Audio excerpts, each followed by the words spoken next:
Hey everybody, we are talking about I Want to Know What Love Is by Foreigner this week. It is a classic 80s ballad. And it's using classic chords. It's using classic Bede Guides chord flow chords. It's using the two neighbors of G. It's in the key of G.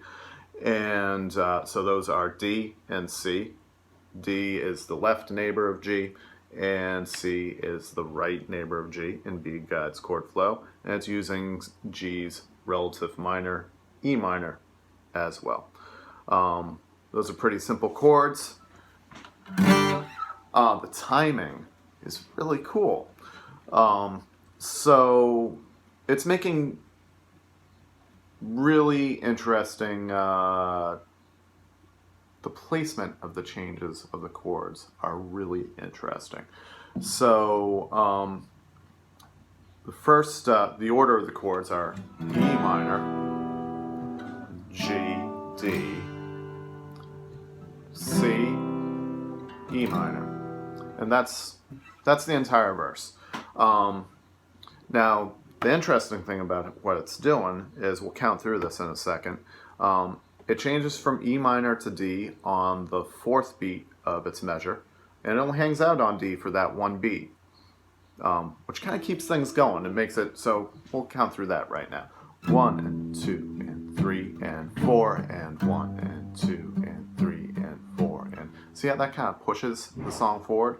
1 and 2 and 3 and 4 and 1 and 2 and 3 and 4 and whereas if you were to make the change on the 2, which would be a little more common, 1 and 2 and 3 and 4 and 1 and 2 and 3 and 4 and we'll do the more common version again. 1 and 2 and 3 and 4 and 1 and 2 and 3 and 4 and versus 1 and 2 and 3 and 4 and 1 and 2 and 3 and 4. That's kind of cool, right? That is an interesting choice, and it's something that really serves the song, I think. And then the other cool thing it does, it only hangs out on the C chord that's going to go to for 2 beats. Instead of a full 4 beats, which is what many songs would do, it hangs out for 2 beats on C and then goes back to E minor. So this is doing the whole thing. I'll play through the whole line length just so you can hear.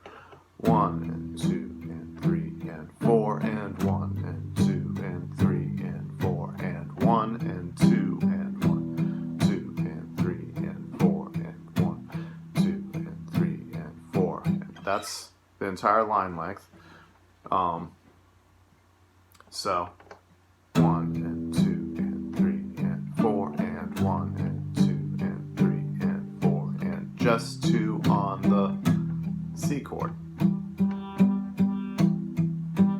3 and 4 and 1 and 2 and 3 and 4 and 1 and 2 and 3, 4 and 1 and 2 and 1 and 2 and 3 and 4. That's interesting, right? It makes everything just like a little off kilter.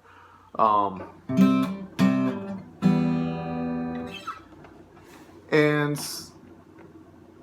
it gives this real, what do you want to call it, like differentiation from the chorus. When it gets to the chorus, it's all of a sudden just all in 4/4, and my phone just slipped a little bit. That's okay. That's what we're talking about this week. We're just talking about the timing of and placement of where you place the chords in a measure. And